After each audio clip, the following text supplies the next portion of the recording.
Olá, pessoal, bem-vindos a mais um episódio do podcast Energia News. Hoje nós vamos tratar de um tema muito relevante. Nós vamos falar de energia eólica offshore. Nós sabemos que a energia eólica offshore já é bem difundida mundo afora. E o Brasil? Como é que está a situação do Brasil? O litoral brasileiro é super extenso, existe um potencial enorme, mas para quando é a energia eólica offshore no Brasil? Para isso, estou aqui hoje com um amigo, um especialista. Estou aqui com o Matheus Noronha, ele é da Beólica, ele é o head da área de energia eólica offshore da Beólica. Matheus, seja muito bem-vindo, obrigado pelo seu tempo. Vamos explorar seu conhecimento aqui hoje, vamos nos divertir um pouco falando de energia eólica offshore. Com certeza, Ricardo. Primeiro eu queria agradecer pelo convite, é fantástico e uma honra também participar de um podcast com um amigo como você, com tanta experiência no setor de energia e poder compartilhar um pouquinho do cotidiano que eu vivo, não só na Beólica, mas no nosso setor elétrico, setor energético e também com as eólicas offshore. É um prazer, estar aqui no Energia News com vocês. Legal, muito bom. Eu sou um profissional do mercado de energia eólica onshore e o Matheus é do offshore. Então eu conheço muito bem da energia eólica instalada em terra, mas do mar, Matheus, quem conhece é você, né? Então eu quero começar te fazendo uma pergunta. Para quando que é a energia offshore no Brasil? Ela é realmente viável no Brasil? Como é que você está enxergando isso? Como é que a Beólica vê isso? O que que vocês estão achando de para quando é o primeiro aerogerador offshore instalado no Brasil? Essa é a pergunta de 1 milhão, né, e é ótimo a gente começar assim, porque já mantém a nossa audiência, concentrada aqui ao longo do nosso podcast.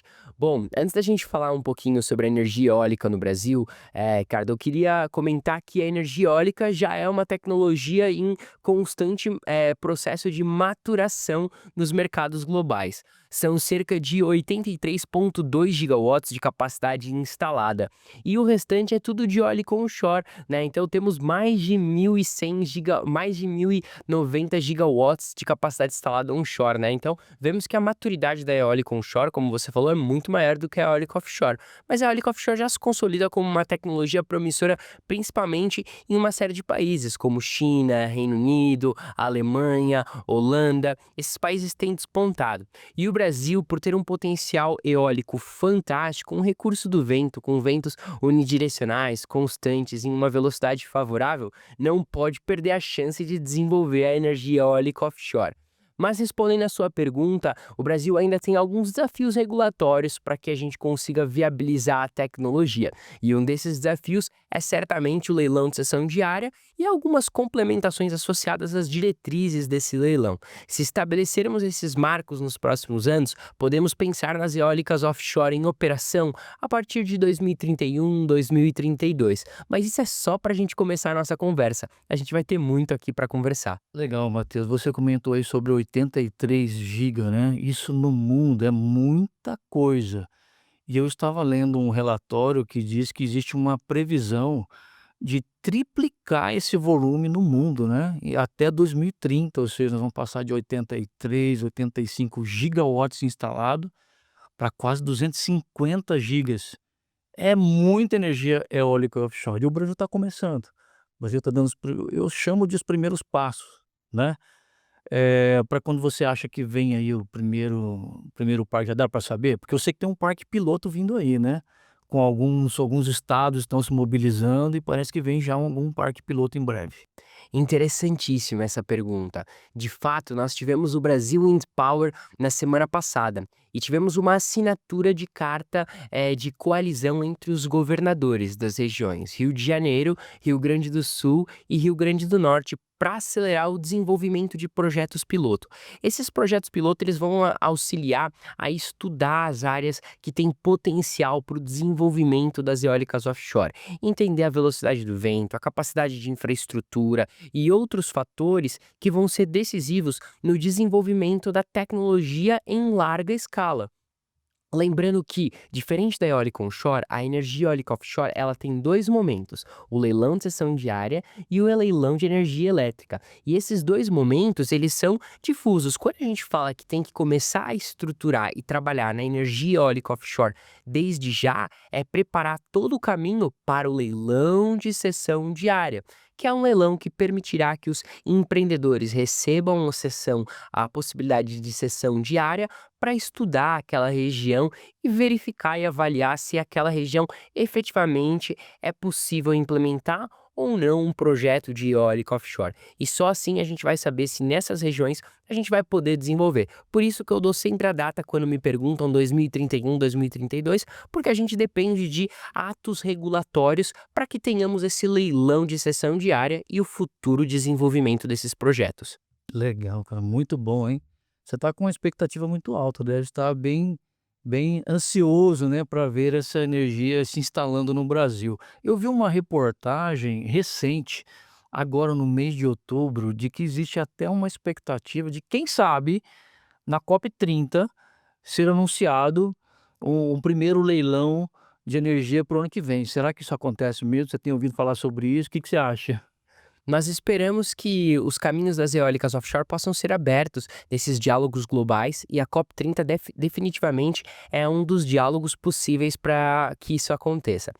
Durante a COP30 teremos alguns side events que trabalharão a temática de eólicas offshore e a expectativa do mercado é grande sobre esses rumores, né? O que acontece é que o Ministério em paralelo está trabalhando em todas essas regulações e mais uma vez no Brasil Wind Power tivemos a diretriz que teremos uma resolução do CNPE sendo publicada em dezembro de 2025. Isso é muito interessante, porque já é parte da arquitetura regulatória que a gente precisa para ter esse leilão de sessão diária. Então, definitivamente, a COP30 seria um excelente lugar para o anúncio desse leilão diária. Ricardo, não posso te dizer ou não se isso vai ser anunciado, mas o Brasil tem um potencial fantástico quando a gente fala de capacidades que vêm da eólica onshore, do petróleo e gás e também toda a nossa capacidade de realização de leilões de cessão. O Brasil realiza leilões de cessão de offshore desde 1974, então é uma vasta experiência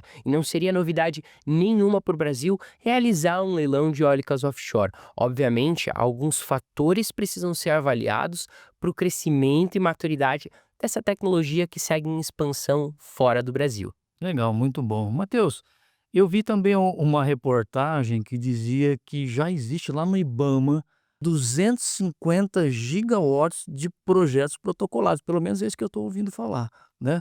Que é algo gigantesco, muito maior do que a potência instalada no Brasil com todas as fontes de energia, que, se eu não me engano, está na casa de 240 giga, né?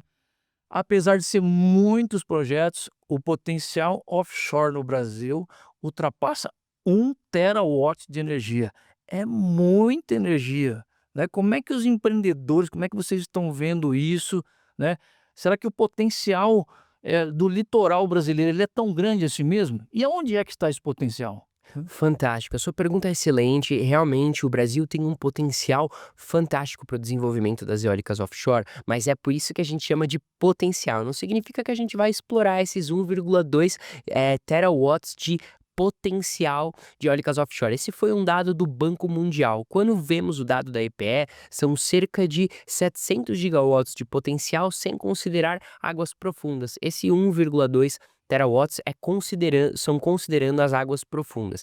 Esse potencial ele está baseado em três áreas majoritárias, que é na região sudeste, na região nordeste e na região sul, e esse potencial ele está de acordo com a velocidade do vento, as capacidades associadas ali também a questão da infraestrutura, conexão, rede. Mas eu queria mencionar uma coisa para os nossos internautas e acalmá-los, porque não significa que o IBAMA recebeu os 250 gigas de projetos para avaliação de licenciamento ambiental, que esses projetos serão desenvolvidos. É muito importante a gente compreender que o IBAMA, ele é um órgão que recebe esses projetos e está avaliando, mas nenhuma licença será emitida sem uma regulamentação. E outra, a gente precisa de uma regulação que avalie os modelos de cessão. Então, apesar daqueles projetos terem sido submetidos, a regulamentação criará um novo eixo, uma nova coordenação de como esses projetos aplicarão para as áreas em potencial. Então, esses números que você me falou, Ricardo, eles são números que simbolizam a intenção de investimento e não efetivamente que todos esses projetos serão Bom, desenvolvidos. desenvol Afinal, a gente não tem nem espaço no grid hoje para estar tudo isso, né. discutindo todos esses gigawatts. Mas é muito bom de ver o quanto a cadeia está se desenvolvendo, está olhando para isso e tem gente acreditando nisso, né. Tem muita gente, tem muitos profissionais, tem o governo, tem empresas. E aí eu queria te perguntar o seguinte, né, a viabilidade econômica desses parques, ela ainda é um pouco de dúvida, não sei se para vocês, mas talvez para quem tem menos até informação, mas a viabilidade econômica para a questão tecnológica, para a questão de infraestrutura portuária e até mesmo políticas públicas, né. Como é que isso está se desenrolando? Como é que isso está avançando no Brasil? Fantástico. Quando a gente fala em eólicas offshore, é importante a gente entender que ainda não temos nenhum megawatt, nem de projetos piloto desenvolvido no Brasil. Então eu vou pegar essa sua pergunta e levar ela para a escala global para a gente conseguir compreender. Quando a gente fala em eólicas offshore, a gente utiliza uma métrica para definir o custo dessa tecnologia específica, que é o custo nivelado de energia. Nos últimos 10 anos, a tecnologia teve uma queda de 62% no custo da tecnologia, saltando de $209 megawatt para cerca de $79 megawatt-hora. Então foi uma, queda de custo Nossa, muito grande. drástica. Mui Imagine daqui mais 10 anos o quanto essa curva de custos pode cair. Óbvio que depende de uma série de fatores específicos associados à infraestrutura, à inovação. A gente já sabe hoje na indústria eólica que os aerogeradores estão aumentando o tamanho de seus rotores, das pás ficando cada vez maior. A gente fala de aerogeradores hoje para eólicas offshore, que podem alcançar até 16 megawatts. Existem empresas anunciando aerogeradores de 20 megawatts, é. 20 megawatts, 22 megawatts. Mingyang é uma das empresas que tem feito esses testes. Goldwind, a Vestas também como pioneira no desenvolvimento desses projetos. Então, quando a gente olha essa capacidade de inovação, você está falando de projetos que, em vez de instalarem um aerogerador de 7 megas, você vai instalar um aerogerador de 16 megas. Daqui a alguns anos, um aerogerador de 20 megas, porque no mar a interferência é muito menor. Interferência, eu digo, é social, comunidades e alguns outros fatores, você tem uma minimização dos riscos e externalidades que permitiriam esse desenvolvimento.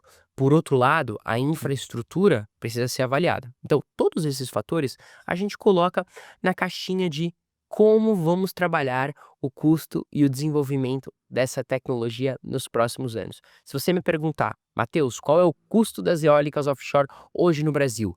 Não é possível você definir, por mais que você faça os mais diversos exercícios de cenários, como existem estudos do Banco Mundial, existem estudos até da própria Biólica, mas a gente só vai saber o custo efetivo quando a gente tiver o primeiro projeto piloto em operação e desenvolvimento. A gente vai conseguir definir basicamente esse LCOE que eu mencionei para você na conjuntura nacional. Legal, legal. O desafio é muito grande, né?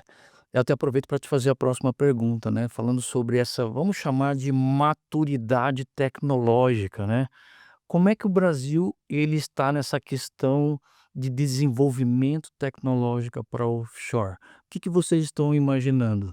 Empresas se instalarão no Brasil para construir aqui os aerogeradores offshore ou não? Eles vão vir de fora, construídos em alguma fábrica em um outro país e vão vir para ser montados aqui. Como é que está esse desenvolvimento tecnológico com o olhar do Brasil?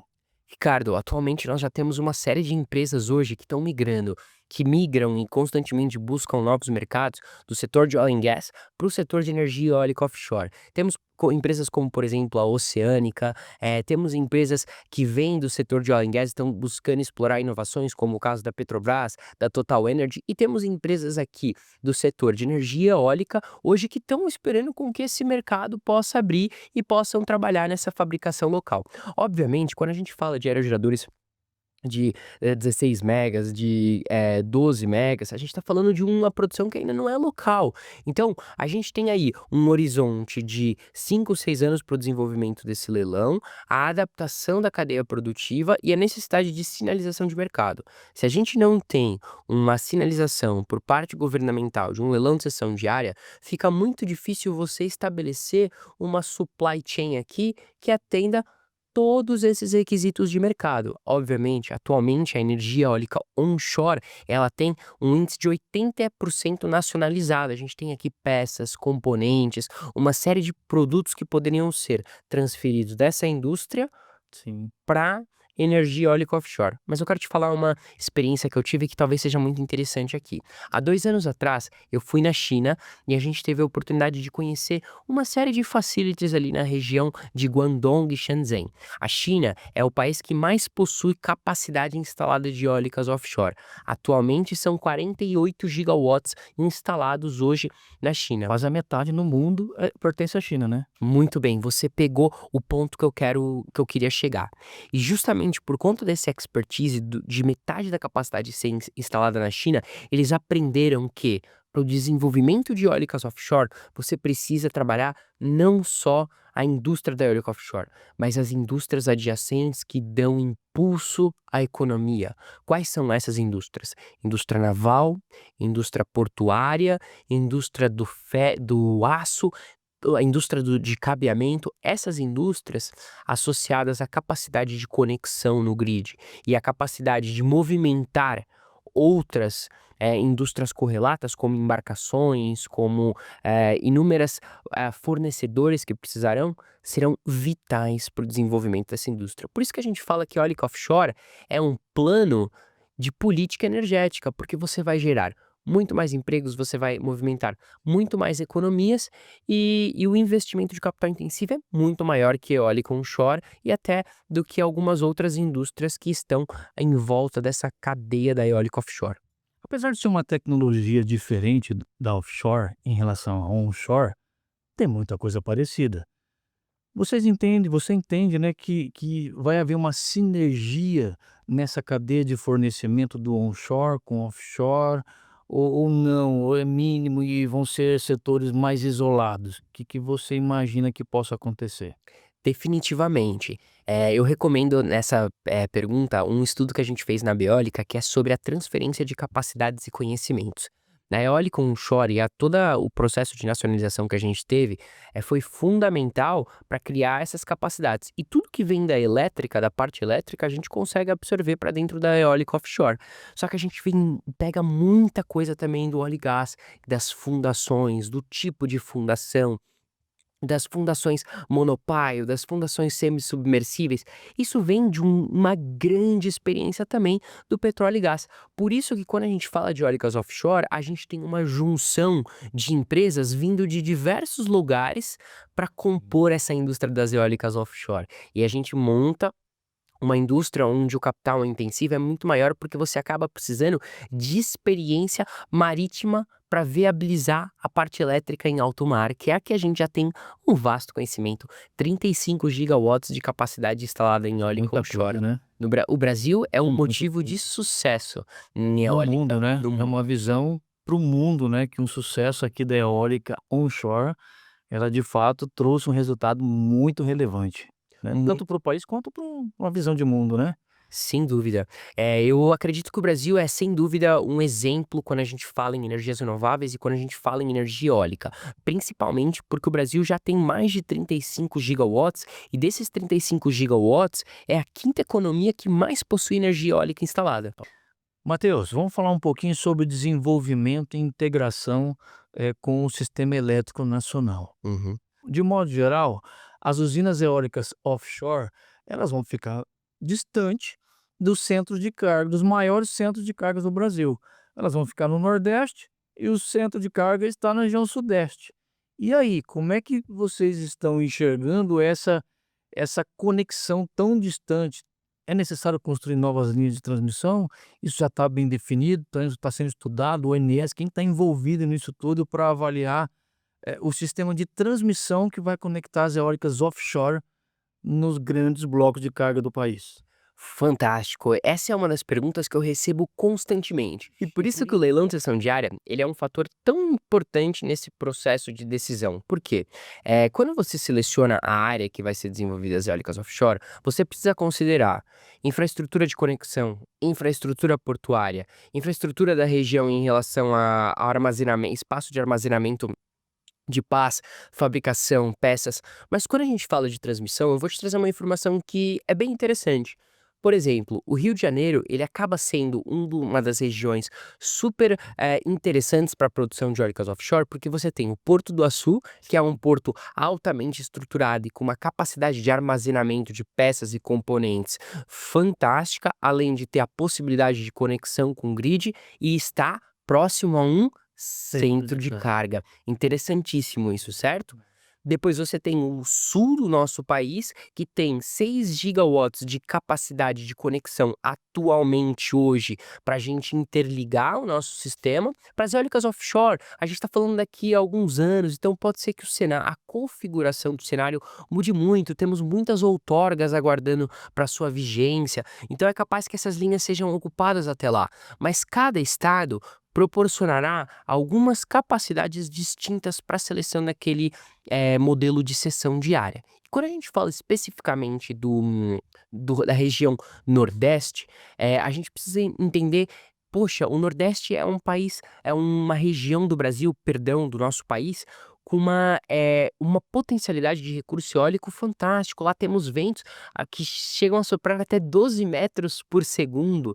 Então, assim, quais são as capacidades que faltam para aquela região que poderiam ser desenvolvidas? A gente tem ali as primeiras medições acontecendo junto com o Senai e com a Petrobras, que estão com a boia que está desenvolvendo as medições. Então, cada estado vai possuir uma característica diferenciada para ser um objeto de leilão de sessão diária.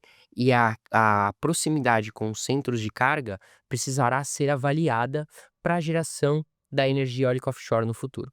Provavelmente o nível, a quantidade de recurso financeiro a ser investido em sistemas de transmissão devem ser muito elevadas, porque as usinas eólicas offshore são de grandes potências, né.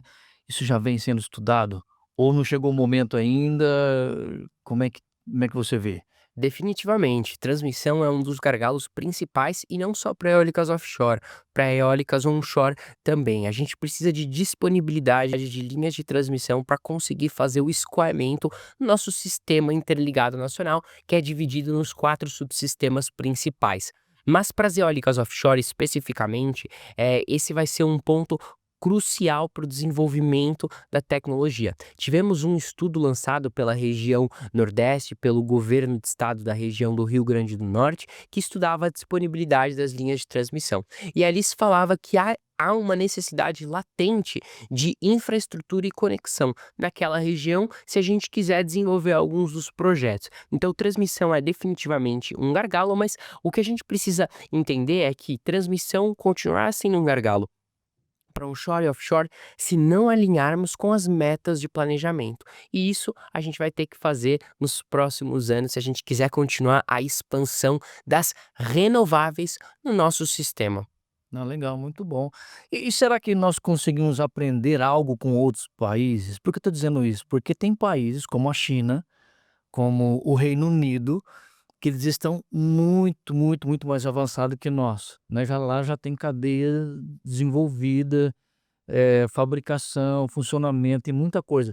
Existe algo a se aprender com eles e como é que a gente faz para aprender um pouco mais aquilo que eles erraram lá para que a gente não erre aqui? Pode ser no desenvolvimento da fabricação do aerogerador, pode ser em sistemas de transmissão. Tem espaço para isso, para trocar essa experiência com outros países?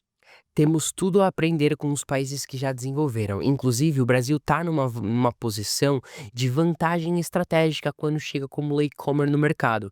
Por quê? Você pode aprender tudo o que foi feito de cadeia produtiva, tudo o que foi feito de regulação e internalizar para um modelo de sucesso no nosso país. Mas eu queria especificamente mencionar o caso do Reino Unido, onde tem lugares de espaços de transição energética que eles falam. Então, há mais ou menos 3 anos, um pouco antes da viagem da China, nós fomos para Aberdeen, na região do Reino Unido, e conseguimos visitar um lugar que era especificamente focado na produção de oil and gas.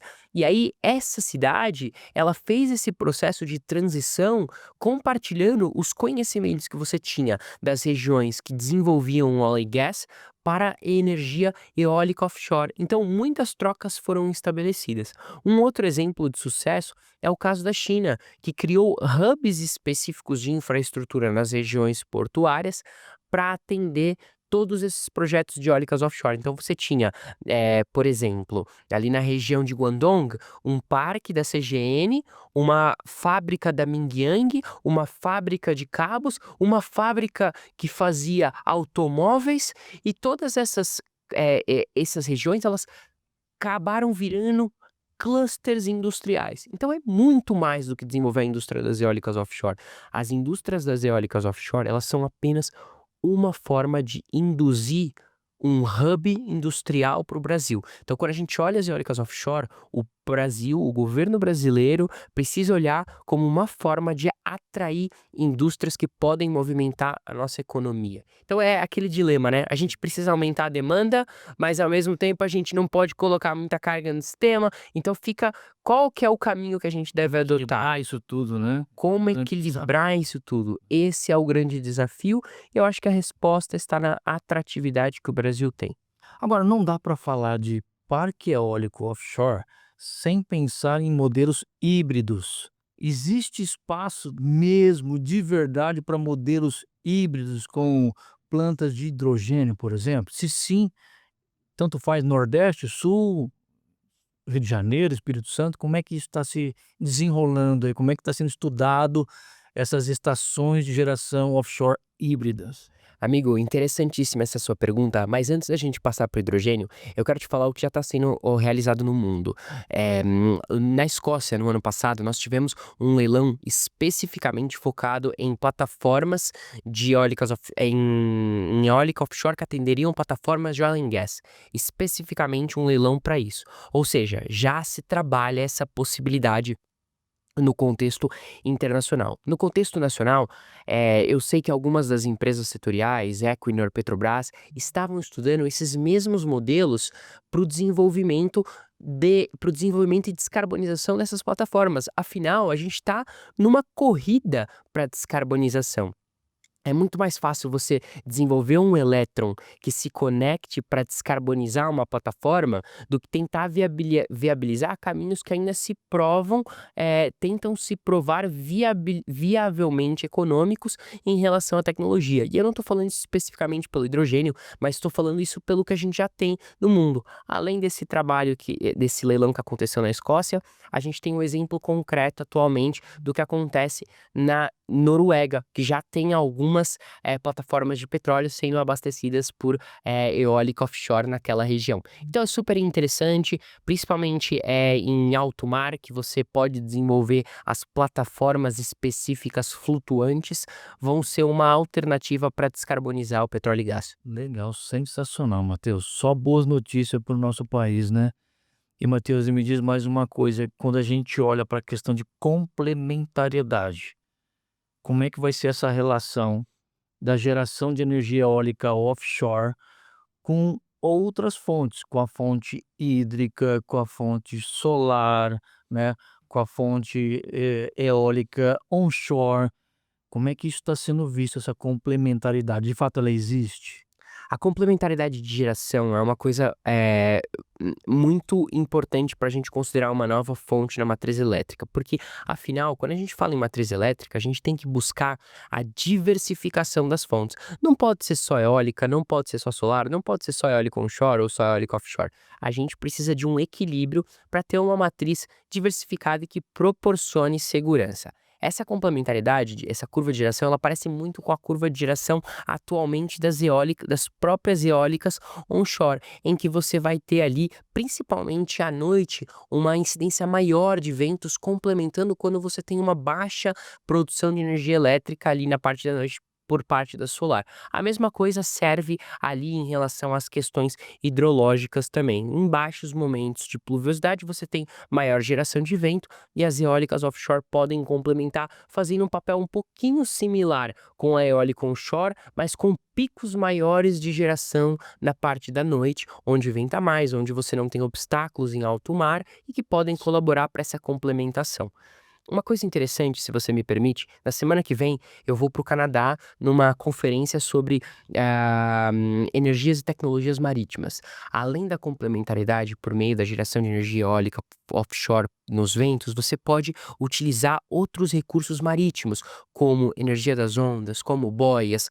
Todos esses fatores vão ser eixos de complementariedade da energia eólica offshore e que a gente, na verdade, não está explorando a economia do mar como deveria. Então, a eólica offshore, no contexto global, pode produzir muito mais do que apenas a inserção de um aerogerador em alto mar. Legal, muito bom.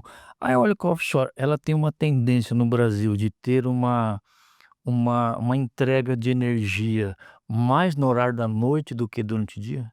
Isso, nós temos É essa isso? complementariedade de carga maior no horário da noite, mas também temos a geração no horário do dia, dependendo da região. Então, a região é um fator muito importante. Eu recomendo a leitura do último relatório do Banco Mundial, onde você tem as diferentes curvas de geração que se complementam ali. E ali a gente mostra que a eólica offshore pode desempenhar um papel de complementação, principalmente ali na hora da noite em que você tem uma baixa geração solar, às vezes quando você tem uma baixa pluviosidade, você vai ter essa complementação pela eólica offshore. Legal. Matheus, vamos falar um pouquinho agora sobre regulação, licenciamento, investimentos, porque esse é um tema que chama muito a atenção dos nossos ouvintes aqui no canal Energia News, tá? Bom, nós temos o marco legal da energia eólica offshore.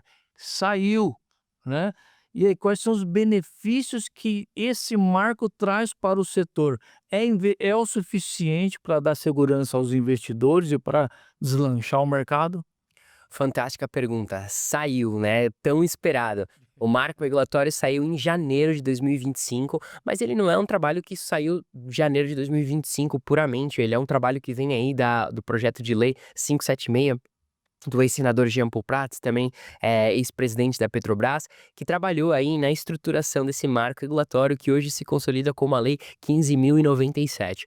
Essa lei ela é fundamental porque ela dá os caminhos do direito de cessão de uso do mar, que é o que a gente estava falando, né? A gente busca tanto esse leilão de cessão diária como o próximo passo do Brasil, e aí é interessante a gente já ver porque Colômbia já avançou, já fez o seu leilão de cessão diária. No dia 16 de outubro, meu aniversário, o Canadá anunciou a pré-qualificação para o leilão de cessão diária. Então, o Brasil precisa correr nessa caminhada e o marco regulatório com a Lei 15.097 é definitivamente o marco que vai ajudar o Brasil nesse processo de emissão de licenças e autorizações para a cessão diária. Você tem dois formatos de cessão, a cessão planejada e a cessão independente. Essas duas sessões, uma sessão é uma sessão organizada especificamente pelo governo, onde o governo define e delimita as áreas especificamente e os empreendedores só podem aplicar para essas áreas.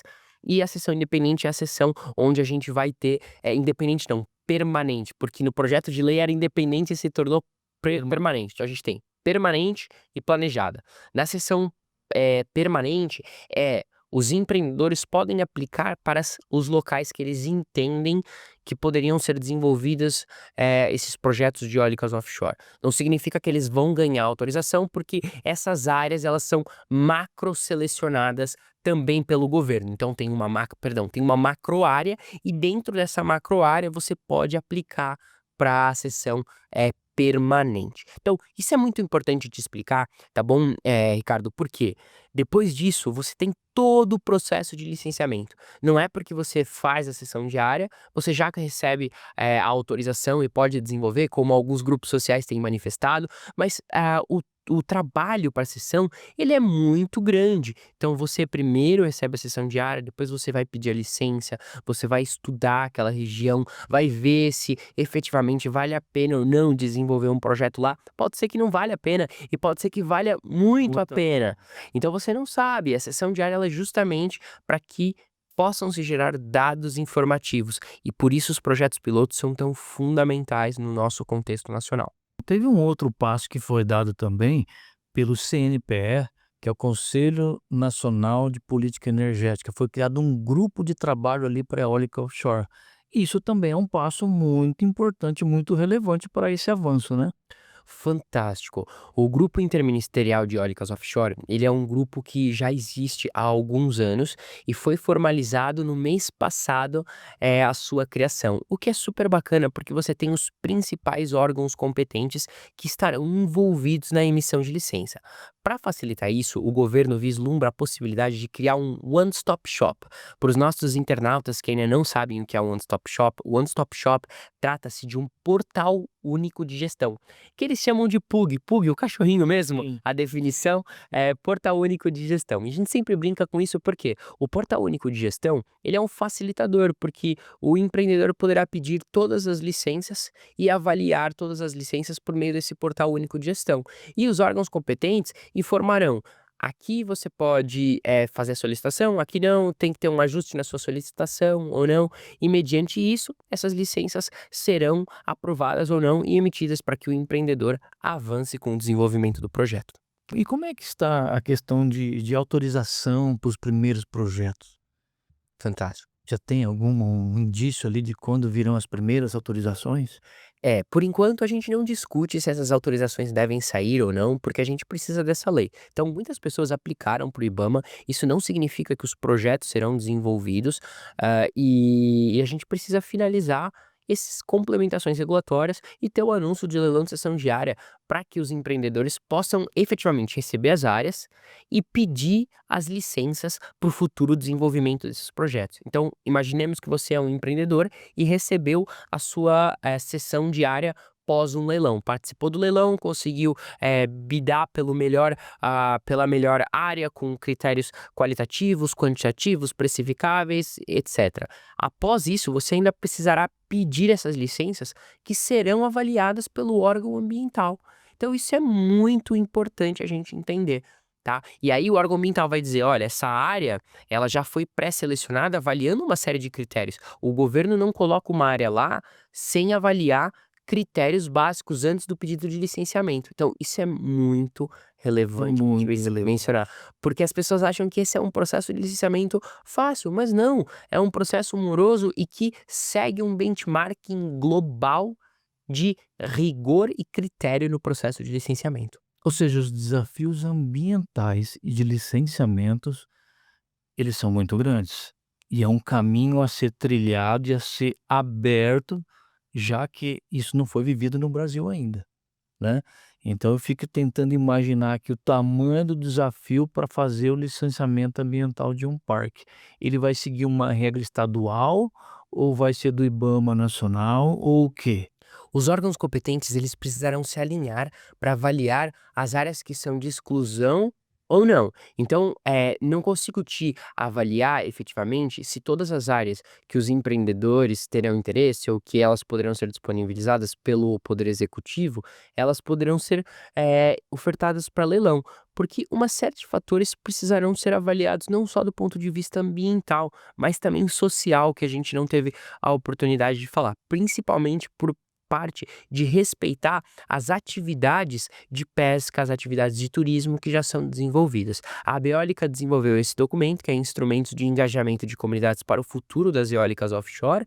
Aqui vou mostrar ali para a Nossa, câmera também.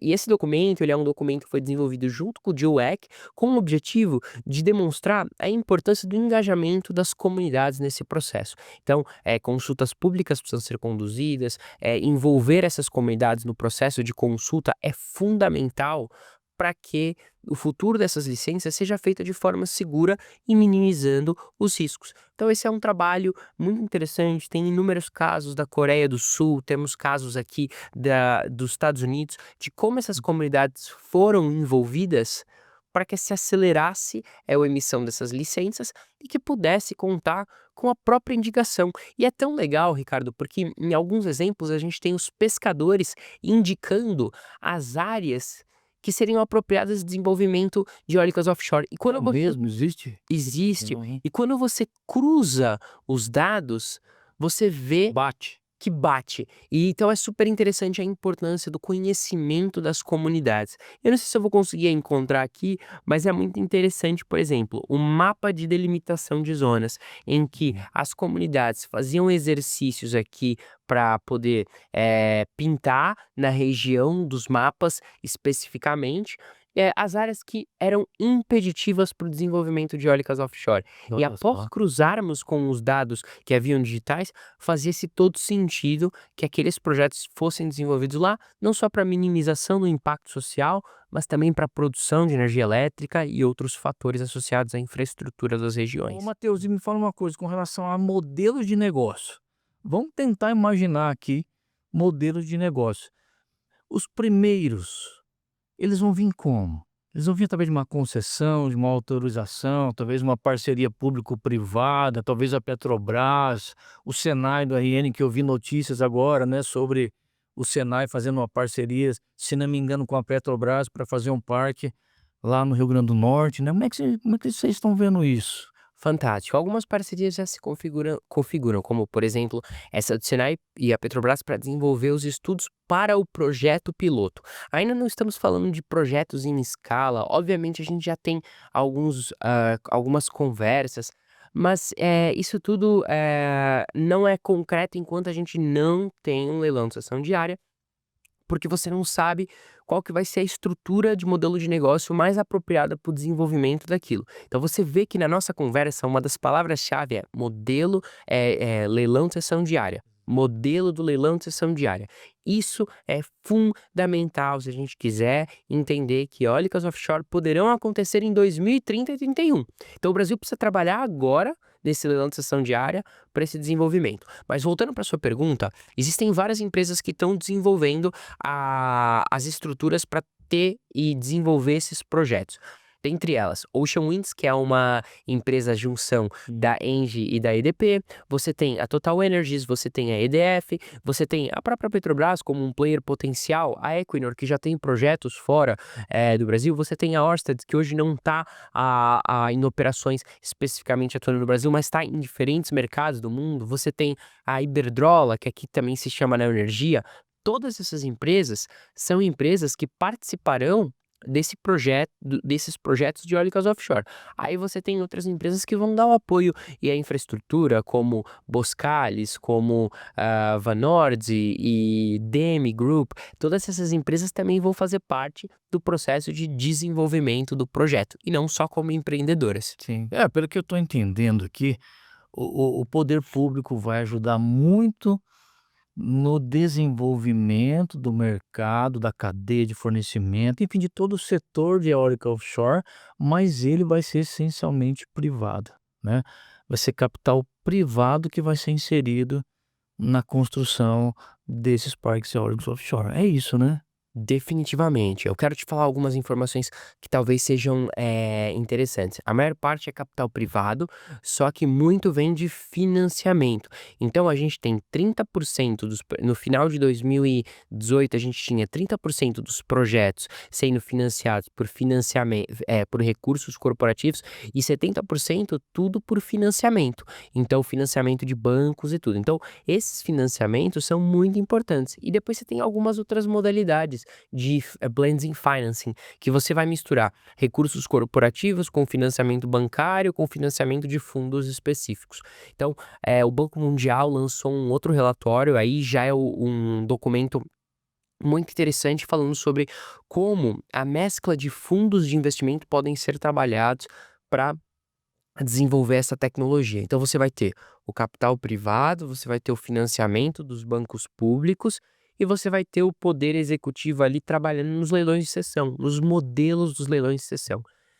Ricardo, mais uma vez, as eólicas offshore não acontecerão se não tivermos modelos adequados para os leilões de área. E isso é uma tendência de mercado global Global. para as eólicas offshore. Bom, Matheus, eu não poderia deixar de te perguntar sobre a questão de infraestrutura e cadeia produtiva no Brasil. Quem é do mercado eólico onshore viu toda a cadeia produtiva se desenvolvendo no Brasil. E quando a gente olha para offshore, a gente tem a mesma expectativa. Então eu queria saber contigo o seguinte, né, como é que vai ser essa demanda da cadeia produtiva de offshore? Nós vamos conseguir ver empresas chegando no Brasil, se instalando aqui. Já falamos um pouquinho sobre isso, mas acho que esse é um ponto bastante relevante para quem está nos ouvindo. Então, assim, qual é a diferença ou a sinergia sobre o onshore da cadeia produtiva offshore? O que que vem pela frente? Vamos desenvolver aqui dentro do Brasil?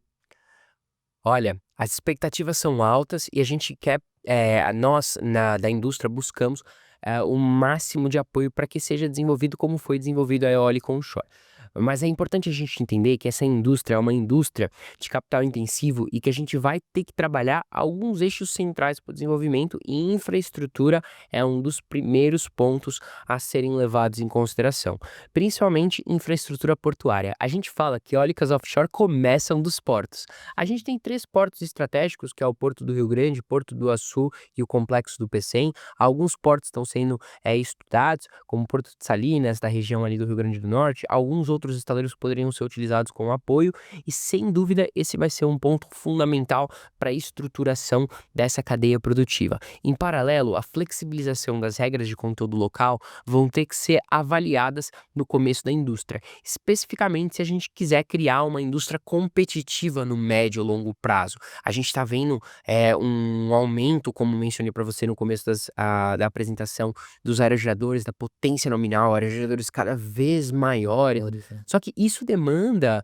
um investimento de inovação, logística e infraestrutura muito grande do nosso país, que garante empregos aqui, que deva garantir empregos aqui, mas também que não possa engessar o futuro de uma indústria que a gente está vendo que está adotando uma nova configuração industrial diferente. Você tá vendo, Ricardo, melhor do que ninguém também é da indústria, que a gente tá recebendo cada vez mais players chineses, e não é à toa, né, porque como mencionei, só a China tem mais do que a metade de capacidade instalada de energia eólica, offshore no mundo. Isso é É super muita coisa. é muita coisa. Então imagina o investimento que existe em inovação de países como China, Reino Unido, né, e que vão fazer parte da nova configuração de cadeia produtiva global que o Brasil enfrentará como desafio. O que que o Brasil tem como vantagem competitiva nesse cenário? Uma grande expertise no petróleo e gás e uma grande expertise no onshore, que a gente vai poder somar isso e quando recebermos essa nova configuração, conseguirmos compartilhar essas experiências que já tivemos de regras de conteúdo local, trabalho do BNDES, bancos como o BNB, qual é a capilaridade logística que a gente precisa atender, porque assim, se você tem um porto bem estruturado, com a infraestrutura necessária para desenvolver projetos de grande escala, você tem uma redução drástica no capex e no opex dos projetos no médio e longo prazo. Agora, isso tudo traz gargalos logísticos e tecnológicos, né. Nós já estamos mapeando isso, o Brasil está mapeando isso já está sendo avaliado e muito bem avaliado para não sermos surpreendidos ali na frente. Com certeza. Recomendo 3 estudos. O primeiro é o estudo do Banco Mundial, Cenários para o Desenvolvimento das Eólicas Offshore no Brasil. O segundo é o do Cadeia de Valor das Eólicas Offshore. E o terceiro é o Roadmap da própria EPE. Alguns gargalos e desafios logísticos a gente tem, principalmente pela dimensão das pás, e dimensão das turbinas. No transporte, nas embarcações, precisarão ser avaliadas. Então, assim, você vai precisar da adaptação de embarcações locais, mas também você vai ter que avaliar a disponibilidade de embarcações globais, dependendo do tamanho do projeto. Mais uma vez, voltamos para a questão do leilão de cessão diária. E por que que a gente não precisa se preocupar com a injeção de gigas e gigas e gigas no nosso sistema de energia elétrica nos próximos anos por meio das eólicas offshore? Por quê? Os projetos de leilão de cessão diária, eles terão que ser faseados e desenvolvidos de forma que a partir das fases consigamos entregar a infraestrutura necessária para esses projetos. Então, você não vai poder fazer leilões de área de gigas e gigas e gigas no começo ou com densidade diária para produção de gigawatts, porque a infraestrutura precisará atender esses requisitos. Então, definitivamente, se a gente colocar infraestrutura logística, desenvolvimento e adaptação dos portos, disponibilidade de embarcações e capacidade de armazenamento desses portos, de processos fabris, de componentes e peças. Legal. Matheus, falando um pouco sobre impactos e sobre perspectivas futuras da energia eólica offshore, quais são os impactos socioeconômicos que você tem observado ou que nós vamos ver no futuro nas regiões aonde esses parques estarão instalados? Legal, Ricardo. Primeiro ponto que eu acho que a gente deve avaliar quando a gente fala em impactos é engajamento de comunidades. Aí eu volto um pouquinho aqui no nosso documento de instrumento de engajamentos para comunidades de pesca. Não só comunidades de pesca, mas outras comunidades também. Esse fator é fundamental porque envolver a sociedade no diálogo para o desenvolvimento dessas tecnologias é fantástico e pode auxiliar muito o futuro e a segurança da tecnologia. Por quê? Isso garante que aspectos culturais sejam ponderados na avaliação de, poxa, uma região onde os pescadores têm como muito importante para o desenvolvimento, por que que vai ser desenvolvido um projeto de eólicas offshore ali? Não tem necessidade nenhuma. Será que a gente não pode adaptar para uma outra região que não cause impactos àquelas comunidades? Então, esses fatores vão precisar ser considerados, levar em conta consultas públicas, consultas dessas comunidades, mapeamento, cartografia social é necessário, mapas digitais e interativos para entender, utilizar ferramentas como o Siscat, que é uma ferramenta que já mapeia áreas de proteção marítima que não poderiam ser desenvolvidos esses projetos. Inclusive, a última consulta pública da EPE, que é a consulta pública de metodologia de seleção de áreas, já estabelece critérios que avaliam que não só as comunidades precisam ser consultadas, mas também que uma série de fatores precisam ser avaliados como excludentes para o desenvolvimento da eólica offshore.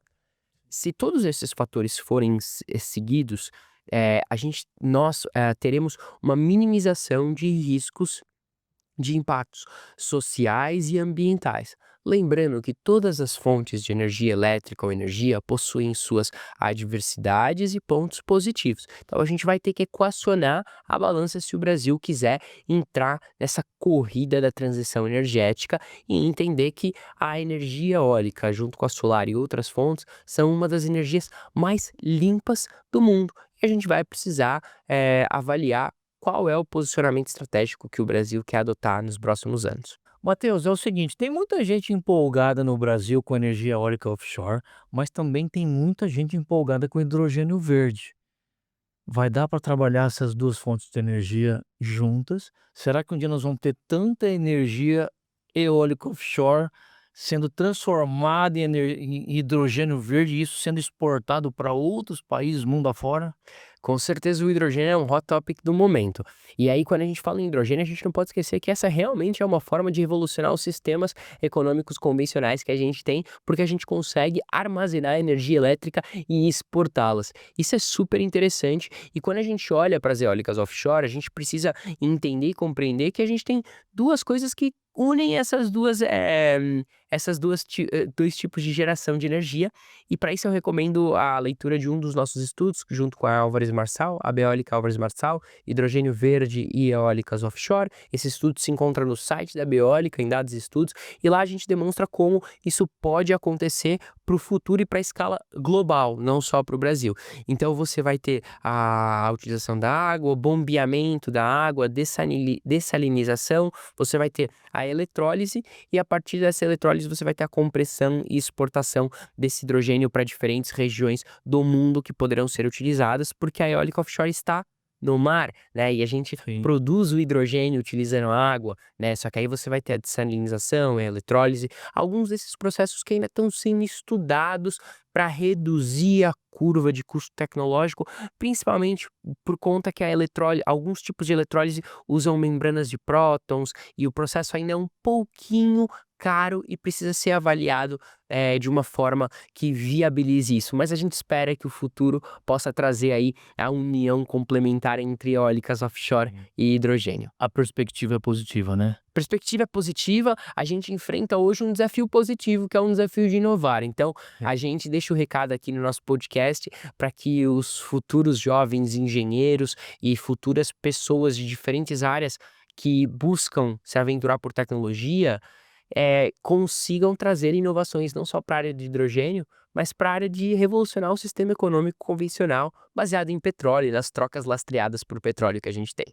Deus, assim, olha, eu tô vendo você falar muito empolgado, motivado, e tem que ser mesmo. Você acredita muito no setor eólico offshore, né? E aí eu queria te fazer mais uma pergunta. Nós estamos fazendo tudo o que precisa ser feito aqui no Brasil para não perder esse bonde da energia eólica offshore. O que é que a gente precisa fazer nos próximos anos para não podermos perder esse bonde da eólica offshore? Olha, muito boa pergunta, Ricardo. Essa é a pergunta de 1 milhão e a gente volta para o começo da nossa conversa, que é o seguinte: o Brasil segue um caminho interessante. O Brasil está fazendo tudo o que pode em relação à complementação regulatória, mas nós precisamos acelerar o nosso passo rumo ao leilão de cessão diária, como os outros países irmãos das Américas estão fazendo, como o caso da Colômbia, como o caso do Canadá e como o caso agora do Chile, que está entrando para o jogo e tem discutido essa possibilidade de desenvolvimento da tecnologia. O Brasil não pode ficar para trás porque já é um player altamente competitivo na eólica onshore e com um recurso eólico fantástico. Então o Brasil ele deve seguir o rumo de desenvolver a sua regulamentação, de montar o leilão de cessão diária, de entender os potenciais dessa tecnologia e mesmo que no longo prazo não escale o desenvolvimento da eólica offshore como escalou da eólica onshore, que dê a possibilidade de explorar essa diversidade na nossa matriz elétrica, Legal. que foi sempre um eixo fundamental da nossa política energética, segurança e diversidade. E as eólicas offshore, quando a gente fala em transição energética, elas são o candidato perfeito que não pode ficar de fora se queremos escalar. Ricardo, estamos falando de aerogeradores de 16 megawatts. É muito grande, né? São para cada Gigantesco. são gigantescos. E para cada aerogerador de eólicas offshore são 2 ou 3 de onshore. É verdade. Então a gente está falando numa revolução energética a partir do mar. Então eu vou te fazer duas perguntas finais. Deixei para o final agora, né? A primeira dela é sobre curtailment. Será que com tanta energia eólica offshore, ela vai ser prejudicada ou corre o risco de ser prejudicada com o curtailment? Nós estamos enfrentando isso de maneira tão severa no Brasil em 2025, enfrentamos em 2024, possivelmente nos próximos anos, né? Será que a offshore vai ser afetada pelo curtailment ou não? Pergunta essencial e fundamental que a gente poderia ter feito até no começo da nossa conversa. Atualmente, temos 3 desafios principais no nosso setor: cortes de geração, o curtailment, aumento da demanda e transmissão. Esses são os 3 pontos fundamentais para explorarmos e tentarmos desvendar quais são os caminhos para continuar o crescimento do desenvolvimento eólico no Brasil. E quando eu falo eólica, eu não estou falando de eólicas offshore, tá bom, Ricardo? Eu estou falando de eólica no geral. Esses desafios, eles são atuais, de curto prazo e precisam ser enfrentados se a gente quiser continuar a expansão e a sustentabilidade setorial. E sustentabilidade, eu falo sustentabilidade produtiva, porque enquanto a gente não resolver esses desafios, teremos problemas no agora que podem ser reverberados sim para as eólicas offshore, tanto do ponto de vista de cadeia produtiva, quanto do ponto de vista de emissão de licenças, outorgas e autorizações futuras. Mas no momento que estamos, a discussão de eólicas offshore, ela paira por outro ambiente. Estamos discutindo um leilão de cessão diária, do qual uma energia eólica offshore entraria para conexão no sistema em operação só em 2031, 2032, como falado no começo da nossa conversa. Sim. Então, como a gente pode adiantar a temática de curtailment quando a gente está discutindo a cessão de áreas para estudo do mar, são discussões distintas. Distintas. Distintas, elas têm que ser separadas, não podem ser discussões misturadas. E isso causa um certo desentendimento e estranheza entre algumas pessoas que não entendem como funciona o processo da eólica offshore. Porque definitivamente esses 3 desafios que mencionei para vocês, eles são reais e são de curto prazo, mas eles não são um desafio da eólica offshore. O desafio da eólica offshore hoje é a cessão de uso do mar para estudo das regiões e verificar e avaliar a viabilidade técnica nos próximos anos. Quero só ressaltar que o cenário em 2031, 2032, Ricardo, vai estar muito diferente. Nós estamos vivendo um mundo em que há um aumento da inteligência artificial generativa, o ChatGPT que você tem no seu telefone, a incrementação de data centers na nossa rede, a existência de futuros mercados de carbono, a demanda por energia elétrica, ela se modificará e a configuração que a gente tem hoje, ela não vai ser a mesma daqui 8, 9 anos. Então, o Brasil, por mais que não desenvolva essas tecnologias como eólica offshore, como small nuclear reactors e outras tecnologias que têm sido discutidas, precisa abrir caminhos para que essas tecnologias possam explorar. Ou daqui 10, 8 anos, nós estaremos numa posição de um país defasado. E Exatamente. por isso a importância de explorar o agora. Exatamente. E o curtailment, ele está sendo muito duro agora, mas ele vai ser resolvido em poucos anos e eu espero que o mais rápido possível. Já a eólica offshore, ela vai se desenvolver os primeiros parques, possivelmente, imagino eu, depois desse momento de curtailment, quando essa questão já estiver equalizada, resolvida, e é um mercado gigantesco pela frente, né. Então, isso que você falou é muito interessante, são assuntos apartados, né. Assuntos distintos. E uma palavra que você falou que me interessa muito, assim, que é modelos de negócio. Qual modelo de negócio será utilizado para o desenvolvimento dessas tecnologias daqui a alguns anos, né? Será que essas usinas vão ser utilizadas para descarbonizar plataformas de petróleo? Como os players de petróleo e gás se comportarão, em face a um momento de descarbonização? Como os modelos de negócio serão desenvolvidos para o futuro da transição energética e do nosso setor e indústria. Então eu vou te fazer a última pergunta, depois tua mensagem final, tá. A última pergunta é para os profissionais que desejam trabalhar no setor de energia eólica offshore. Tem muita gente com muita expectativa, torcendo para esse mercado deslanchar, porque busca um emprego, uma oportunidade de trabalho nesse setor. A mensagem também é positiva. Veremos muitos empregos pela frente quando essa cadeia estiver implementada no Brasil? Definitivamente, a indústria eólica offshore, ela será uma indutora de geração de empregos, indutora de empregos, porque envolve muito mais do que a própria indústria de eólica, especificamente. Você vai ter a indústria das embarcações, a indústria dos portos, a indústria dos estaleiros, todas essas indústrias, elas vão convergir no Juntas? estão juntas para desenvolver a eólica offshore. Existe um dado, de acordo com os dados do Global Energy Council, que para cada megawatt são gerados 17 postos de trabalho, direto e indiretamente. Então, quando a gente fala aí de alguns projetos de 1 giga, você está falando de muitos e muitos empregos que poderão ser desenvolvidos. Não um projeto de 1 giga, mas ainda que esse 1 giga esteja espalhado ao longo dos projetos da nossa costa ou ao longo das fases, a eólica offshore gerará empregos. E já começou a gerar alguns empregos, mas numa escala muito menor, porque a gente já tem empresas que vieram para cá para o Brasil, se instalaram e estão aguardando a regulação para o desenvolvimento. Então, o que a gente precisa é da regulação e o caminho do primeiro leilão de cessão diária.